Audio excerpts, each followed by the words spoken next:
سورہ قدر کی آیت نمبر 2 میں اللہ پاک فرماتے ہیں وما ادراک ما لیلۃ القدر، اور آپ کو کیا معلوم کہ شب قدر کیا ہے؟ لیلۃ القدر خیر من الف شہر، یہ 1000 مہینوں سے بھی بہتر ہے۔ اس آیت مبارکہ کے بارے میں مفسرین کرام گرامر کے لحاظ سے یہ بات فرماتے ہیں کہ اگر ادراکہ کا لفظ جو ہے یہ ماضی کے سیغے کے ساتھ آئے تو اس کا مطلب یہ ہوتا ہے کہ سامنے والے کو اس بات کے بارے میں کچھ خبر ہوتی ہے، اور اگر یہ مضارع میں آئے تو اس کا مطلب ہوتا ہے کہ سامنے والا اس بات کے بارے میں مکمل خبر جو ہے وہ نہیں رکھتا ہے۔ تو اس آیت مبارکہ میں تو ادراکہ آ رہا ہے اور یہ ماضی کا صیغہ ہے، تو گویا کہ آیت مبارکہ کا مفہوم یہ بنتا ہے کہ آپ علیہ السلام کو کیا ہی معلوم ہے کہ کس قدر یہ خیر و برکت والی رات ہے۔ اور بعض اہل علم نے یہ فرمایا کہ یہاں پہ ما جو ہے وہ تعجب میں آیا ہے کہ کس قدر خیر و برکت والی یہ رات ہے۔ آیت مبارکہ میں کہا گیا ہے کہ یہ 1000 مہینوں سے بہتر رات ہے۔ اس کے بارے میں مفسرین کرام کے بہت سارے قول ملتے ہیں۔ ایک قول یہ ملتا ہے کہ الف شہر سے مراد یہ ہے کثرت کا ہونا، کہ یہ رات جو ہے وہ بہت زیادہ کثرت والی برکت والی رات ہے۔ مفسرین کرام یہ فرماتے ہیں بڑی خوبصورت بات کہ جیسے ایک فصل کو بونے کا ایک خاص وقت ہوتا ہے، اس کی کاشت کا ایک خاص وقت ہوتا ہے، پھر اس کو چھوڑ دیا جاتا ہے، پھر اس کی کٹائی کا ایک خاص وقت آتا ہے، لہٰذا ہمیں اس میں موسم کا انتظار کرنا پڑتا ہے۔ آپ وقت سے پہلے کسی فصل کو نہ بو سکتے ہیں نہ کاٹ سکتے ہیں۔ اسی طریقے سے جو انسان کی روح ہوتی ہے اور جو عالم ارواح کی دنیا ہوتی ہے، وہاں پہ بھی کچھ روحانی موسم ہوتے ہیں یا کچھ سیزن ہوتے ہیں، کچھ دن ایسے ہوتے ہیں، کچھ راتیں ایسی ہوتی ہیں، کچھ لمحات ایسے ہوتے ہیں کہ جن میں ان روحوں کے اوپر ایک خاص قسم کے جو ہیں وہ انوارات آتے ہیں، یا ان کا بھی خاص سیزن ہوتا ہے جس میں یہ کثرت کے ساتھ لینے والی ہوتی ہیں، محسوس کرنے والی ہوتی ہیں اور ریئیکٹ کرنے والی ہوتی ہیں۔ مفسرین کرام یہ فرماتے ہیں کہ خاص وقت کے بعد جو ہے زمین اپنی ایک خاص فصل دیتی ہے اور وہ اسی سیزن میں ہی بہترین فصل دیتی ہے۔ اسی طریقے سے یہ رمضان المبارک جو ہوتے ہیں، جمعے کی راتیں ہوتی ہیں، تہجد کے اوقات ہوتے ہیں، صبح اور شام کے اوقات ہوتے ہیں، جن کا قرآن پاک میں اللہ پاک نے بہت زیادہ ذکر فرمایا ہے، تو گویا کہ یہ روحانی موسم ہوتے ہیں، سیزن ہوتے ہیں یا اوقات ہوتے ہیں۔ ان وقتوں میں روحیں بہت زیادہ لیتی ہیں، محسوس کرتی ہیں، انوارات کو اپنے اندر جذب کرتی ہیں۔ اس لیے جو شب قدر کی رات ہے، اس رات میں جو اللہ پاک کی طرف سے اترتا ہے اور جو کچھ انسانی روحیں اس رات میں اپنے اندر محسوس کرتی ہیں، وہ خیر و برکات جو ہیں وہ 1000 مہینوں سے بھی اور باقی دنوں سے بھی کہیں زیادہ افضل ہوتی ہیں۔ دوسرا قول ہمیں یہ ملتا ہے، وہ فرماتے ہیں کہ ہماری زندگی 1000 سال کی تو نہیں ہوتی ہے۔ اس کا مطلب یہ ہے کہ اگر یہ ایک رات جس انسان کو نصیب ہو جاتی ہے، یہ اس کی ساری زندگی سے بہتر رات ہوتی ہے، بلکہ یوں کہا جائے کہ اس کی ساری زندگی کے اوپر یہ ایک رات بھاری ہوتی ہے۔ اور تیسرا قول ہمیں یہ ملتا ہے کہ عرب لوگ جو تھے وہ اپنی بات میں تاکید پیدا کرنے کے لیے 1000 کا لفظ بہت زیادہ استعمال کیا کرتے تھے۔ مثلا وہ ایک دوسرے سے بات کرتے ہوئے کہتے تھے کہ تم 1000 برس کے لیے میرے دوست ہو، یا پھر 1000 برس تک تمہاری میری ناراضگی ہے۔ تو گویا کہ اس قرآن کے پہلے مخاطب جو ہیں وہ عرب لوگ ہیں، تو ان کے مزاج کے مطابق جو ہے 1000 کا لفظ استعمال کیا گیا ہے۔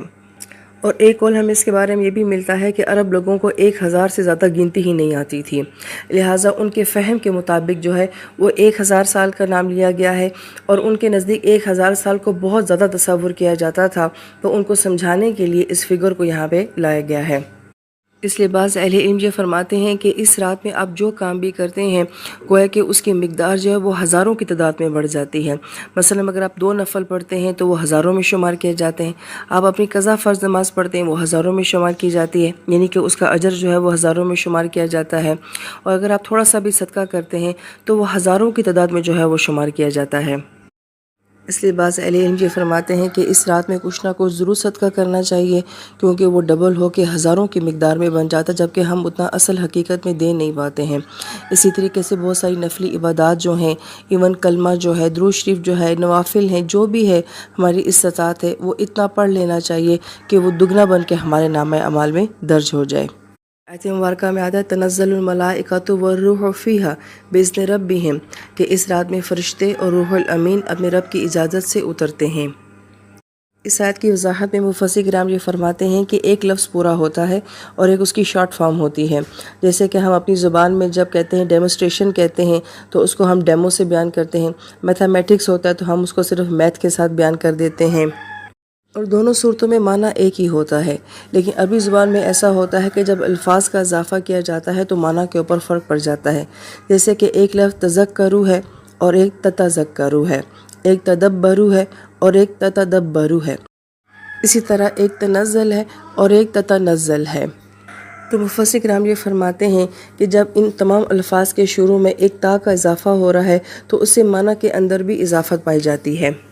اس کی خوبصورت مثال ایسے ہے کہ حامیم سجدہ میں یہ لفظ آتا ہے تنزل الملائکہ، کہ فرشتے جو ہوتے ہیں وہ اترتے ہیں، مگر وہاں پہ کس وقت اترنے کا ذکر ہے؟ موت کے وقت اترنے کا ذکر ہے۔ اور ظاہری بات ہے کہ ایک انسان کی زندگی میں موت لے کر ایک ہی فرشتہ آتا ہے اور ایک ہی وقت میں اترتا ہے، اس لیے وہاں پہ صرف ایک تا کے ساتھ بات کی گئی ہے۔ اور اس آیت مبارکہ میں ہم یہ دیکھتے ہیں کہ تتنزل ہے، 2 مرتبہ تا کا اضافہ ہوا ہے، تو اس کا مطلب ہے کہ جب تا کا اضافہ ہوا ہے تو معنی کے اندر بھی اضافہ پایا گیا ہے کہ اس رات میں جو فرشتے اترتے ہیں وہ ایک مرتبہ نہیں اترتے ہیں، ہر سال اترتے ہیں، اور پھر وہ تھوڑی تعداد میں نہیں اترتے ہیں بلکہ بڑی کثرت کے ساتھ جو ہے وہ اترتے ہیں۔ تو صرف لفظ کے اندر تبدیلی سے بھی جو ہے یہ معنی اس کا بدل جاتا ہے کہ آج کی رات جو فرشتوں کا نزول ہے وہ معمولی نوعیت کا نہیں ہے بلکہ بہت بڑی نوعیت کا ہے۔ پھر ایک اور نقطہ مفسر کرام یہ فرماتے ہیں کہ تنزل اور تتنزل دونوں کو جب ہم پڑھتے ہیں تو ان دونوں میں سے تیزی کس لفظ کے اندر آتی ہے، تنزل میں یا تتنزل میں؟ تو ظاہری بات آپ کو سننے سے اندازہ ہے تتنزل میں ایک تیزی پائی جا رہی ہے۔ تو مفسر کرام یہ فرماتے ہیں کہ یہ تیزی صرف الفاظ کے اندر نہیں ہے بلکہ معنی کے اندر بھی ہے کہ اس رات میں جو فرشتوں کا نزول ہوتا ہے، زمین کی طرف آنا ہوتا ہے، وہ بہت تیزی کے ساتھ ہوتا ہے، کیونکہ فرشتے بہت شوق بہت چاہت کے ساتھ اللہ پاک سے اجازت لے کے زمین کی طرف اترتے ہیں، لہٰذا انہیں انتہائی شوق ہوتا ہے کہ وہ مومن کی عبادات کو دیکھیں، ان کے سجدوں کو دیکھیں اور ان کی دعاؤں کو سنیں۔ تو یہ صرف الفاظ کی خوبصورتی ہے جو یہاں پہ یہ مضمون بیان کر رہی ہے۔ پھر اس آیت مبارکہ میں جو ہے وہ فرشتوں کا ذکر پہلے کیا گیا ہے، وہ روح کا ذکر جو ہے وہ بعد میں کیا گیا ہے۔ اور اکثر مفسر کرام کے نزدیک قرآن پاک میں جب روح کا ذکر کیا جاتا ہے تو اکثر جگہ پہ جبرائیل امین ہی مراد ہوتے ہیں، تو گویا کہ فرشتوں کا علیحدہ سے ذکر کرنا، جبرائیل امین کا علیحدہ سے ذکر کرنا، اس کے اندر یہ خاص بات ہے کہ جبرائیل امین وہ فرشتے ہیں جو صرف انبیاء علیہ السلام کے پاس جاتے تھے، اور یہ اللہ تعالیٰ کا علم لے کے نبیوں کے پاس جایا کرتے تھے، اور یہی وہ مبارک فرشتے ہیں جن کا اتنی مرتبہ نبی پاک صلی اللہ علیہ وآلہ وسلم کے پاس آنا صرف قرآن کے نزول کی وجہ سے ہوا۔ تو آج کی رات میں صرف عام فرشتے ہی نہیں بلکہ خاص الخاص جبرائیل امین فرشتے جو ہیں وہ بھی زمین کے اوپر تشریف لے کر آتے ہیں۔ تو ایک بڑی گہری مناسبت ہو جاتی ہے جب انسان اس بات کو گہرائی سے سوچتا ہے کہ وہ فرشتہ جو میرے نبی کے پاس آتا تھا وہی فرشتہ آج زمین میں پھر آ رہا ہے، اور اس بات سے بھی اس رات کی برکت اور اس کی عظمت میں بہت اضافہ ہو جاتا ہے۔ پھر آیت مبارکہ میں آتا ہے بِإِذْنِ رَبِّهِمْ، کہ وہ اپنے رب سے اس بات کی اجازت لیتے ہیں۔ اہل علم اس کے ضمن میں یہ نقطہ بیان فرماتے ہیں کہ اللہ پاک نے اپنی مخلوق میں بعض اتنے خوبصورت لوگ پیدا فرمائے ہیں جن کی عبادات اتنی خوبصورت اور اتنی پیاری ہوتی ہیں، جن کی نسبت ہم اولیاء کرام کی طرف یا سلف صالحین کی طرف کرتے ہیں کہ فرشتے باقاعدہ اللہ پاک سے اجازت مانگتے ہیں کہ اللہ پاک ہم نے آپ کے ان نیک بندوں کی عبادات کو دیکھنا ہے۔ اور پھر جیسے حدیث پاک میں آتا ہے کہ اس ایک رات کی عبادت جو ہے وہ 80 سال کے برابر ہو جاتی ہے، تو فرشتے دیکھنا چاہتے ہیں کہ مومن اس رات میں ایسی کیا عبادات کرتے ہیں کہ ان کا اجر جو ہے وہ 80 سال کے برابر بڑھا دیا جاتا ہے۔ اس کے بعد اہل علم یہ فرماتے ہیں کہ وہ اس شدت تمنا کے ساتھ اللہ پاک کے ساتھ اجازت مانگتے ہیں کہ اللہ پاک ہم نے آپ کے مومن بندوں کو سلام کرنا ہے، انہیں دیکھنا ہے۔ تو پھر آسمانوں میں عام چھٹی کا اعلان کیا جاتا ہے کہ جو آج سب تم کو آسمانی کاموں سے فارغ کر کے جو ہے صرف زمین میں میرے بندوں کی عبادت دیکھنے کے لیے اجازت مل گئی، تمہیں فارغ کر دیا گیا۔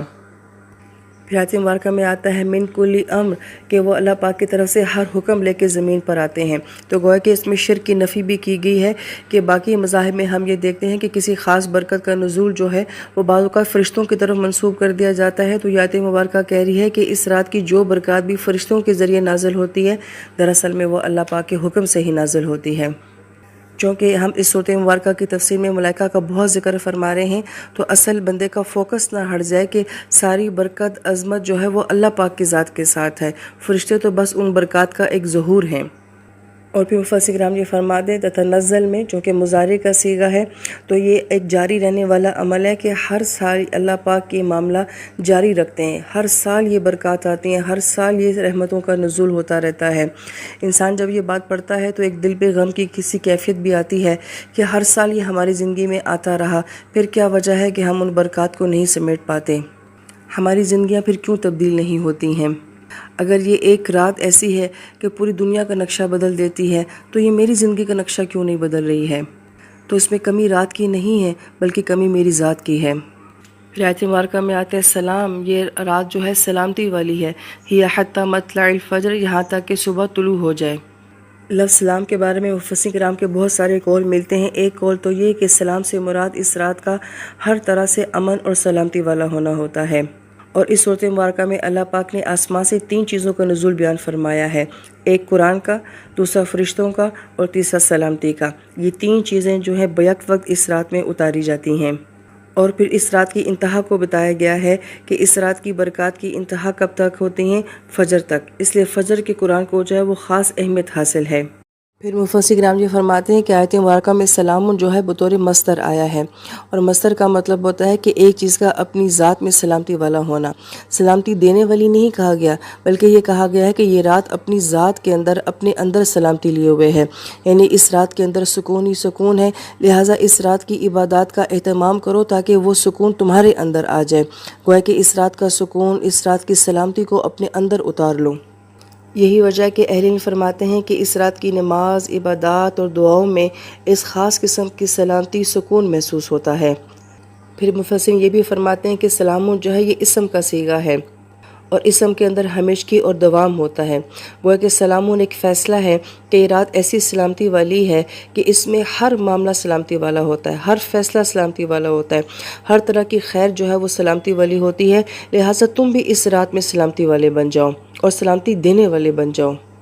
اور پھر مفسرین کرام یہ فرماتے ہیں کہ بالخصوص اس رات کو سلامتی والا ہی کیوں کہا گیا ہے؟ کیونکہ اس لفظ کی خاص اہمیت ہے، کیونکہ اسی لفظ سے اسلام ہے، مسلمان ہے، اور اللہ پاک کا اپنی اسماء حسنہ میں سے بھی ایک نام سلام جو ہے وہ سلامتی والا آتا ہے۔ جنت کا نام دارالسلام ہے، ہمیں حکم دیا گیا کہ سلام کی کثرت کرو،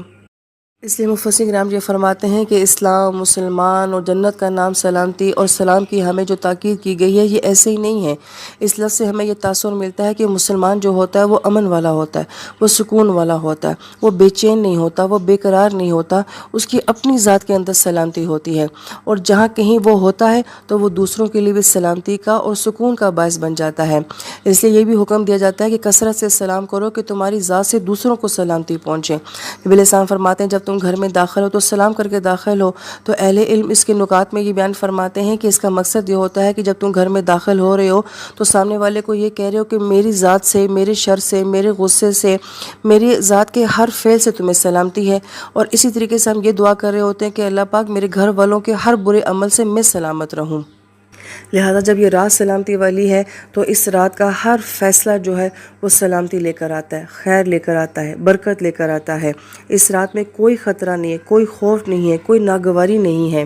پھر مفسرین کرام یہ فرماتے ہیں کہ اس رات کی برکات جو ہے اس کو فجر کے ساتھ منسوب کیا گیا ہے، اور یہ خاص اہمیت جو فجر کے وقت کی ہے اس کو بھی یہاں پہ بیان کیا گیا ہے کہ اس رات کی انتہا جو ہے وہ فجر کے وقت تک ہوتی ہے۔ ہم یہ دیکھتے ہیں کہ سورہ فجر ہے، اور اللہ پاک نے بالخصوص فجر کے وقت کی قسم بھی کھائی ہے، تو یہ فجر کا وقت جو ہے ہماری زندگیوں میں بہت اہمیت رکھتا ہے، اور اس وقت کا قرآن جو ہے اس کے بارے میں قرآن خود یہ کہتا ہے ان القرآن الفجر کان مشہودا، کہ اس وقت کا جو قرآن ہے وہ گواہی والا قرآن ہے، کہ فرشتے انسان کا یہ عمل دیکھتے ہیں، اس کی تلاوت کی گواہی دیتے ہیں۔ اللہ پاک اس وقت میں اپنے بندے کی عبادت کو دیکھتے ہیں، اور اللہ پاک اپنے بندے کی عبادت کے اوپر گواہ بن جاتے ہیں۔ بعض اہل علم یہ فرماتے ہیں کہ ہمارے ہاں یہ مسئلہ بہت زیادہ ہوتا ہے کہ فلاں جگہ شب قدر کسی اور رات میں ہوتی ہے، ہمارے ہاں کسی اور رات میں ہوتی ہے، تو یہ فرماتے ہیں کہ شب قدر کی برکات جو ہوتی ہیں وہ اگلے دن میں بھی جاری رہتی ہیں۔ تو اگر فرض کریں کہ کسی دوسرے ملک میں پہلے ایک رات شب قدر ہو گئی ہے تو جو اس کا دن ہوتا ہے اس میں بھی وہ برکات جاری رہتی ہیں، تو گویا کہ ہمیں اس دن سے وہ برکات حاصل ہو جاتی ہیں۔ جیسے میں نے پہلے بھی کہا کہ اگر فرض کریں کل 21ویں شب کسی اور ملک میں تھی، اور اگر اللہ پاک نے 21ویں شب کو شب قدر کرنا تھا، تو جو برکات آج دن میں آ رہی ہیں ہم اس کو بھی حاصل کر رہے ہیں، تو یہ مسئلہ ہمارا حل ہو جاتا ہے۔ اس سے کوئی فرق نہیں پڑتا کہ کس ملک میں شب قدر کس رات میں آتی ہے۔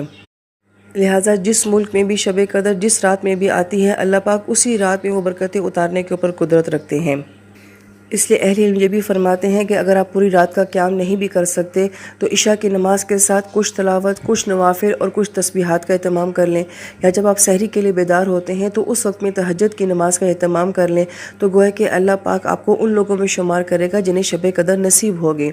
ان 5 راتوں میں سے کوئی ایک رات ہے، لہٰذا ان 5 راتوں میں انسان جو ہے تھوڑی سی عبادت کا بھی اہتمام کر لے تو وہ شب قدر کو پانے والوں میں سے ہو جائے گا۔ اس رات کے بارے میں جو کچھ خاص علامات بتائی جاتی ہیں کہ خاموشی ہوتی ہے اور سکون ہوتا ہے، نہ ٹھنڈی ہوتی ہے نہ گرم ہوتی ہے۔ ہم جیسے گنہگار لوگ جو ہیں وہ شاید ان تمام برکات کو نہ محسوس کر سکیں، لیکن ہم اپنے اندر ایک سکون کو ضرور محسوس کرتے ہیں۔ تو علامات کے پیچھے نہیں بھاگنا چاہیے، بلکہ اس رات کی عبادات اور دعاؤں کے پیچھے جو ہے وہ کوشش کرنی چاہیے۔ لہٰذا ہم درختوں کو سجدہ کرتے ہوئے نہیں دیکھ سکیں گے، تاروں کو گرتا ہوا نہیں دیکھ سکیں گے، لیکن اگر اس رات میں مجھے کوئی سجدہ، کوئی دعا، کوئی آنسو نصیب ہو گیا تو سمجھے کہ مجھے پوری شب قدر مل گئی۔ اللہ تعالیٰ سے دعا ہے کہ اللہ تعالیٰ اس رات کو میری زندگی کے بدلنے کا ذریعہ بنا دے، میری بخشش کا، میری معافی کا ذریعہ بنا دے، اور یہ شب قدر میری زندگی کی بہترین شب قدر ثابت ہو جائے۔ اللہ تعالیٰ اس رات میں مجھے اور آپ کو اور کل امت کو عبادت کرنے کی توفیق نصیب فرمائے اور کل امت کے لیے دعائیں مانگنے والا بنا دے۔ پھر اہل علم یہ نقطہ بھی بیان فرماتے ہیں کہ اللہ پاک نے کچھ لمحات کو، کچھ دنوں کو یا کچھ وقتوں کو خاص عبادات کے لیے مخصوص کیا ہوا ہے، جیسے کہ ہم جمعے کے دن کو درود شریف کے ساتھ منسوب کر دیتے ہیں، حج کے دنوں کو ہم تکبیرات کے ساتھ منسوب کر دیتے ہیں کہ وہاں پہ توحید ہی جو ہے وہ مطلوب ہوتی ہے۔ اسی طریقے سے جو رمضان کا مہینہ ہے، اس کا اصل مقصد کیا ہے؟ معافی مانگنا۔ تو جس انسان کو شب قدر نصیب ہو جائے وہ اللہ پاک سے معافی مانگے، کیونکہ جس انسان کو معافی مل گئی تو سوچیں کہ اسے شب قدر مل گئی۔ اللہ تعالیٰ اس رات کو کل امت کے لیے بخشش کا ذریعہ بنا دے، آمین یا رب العالمین۔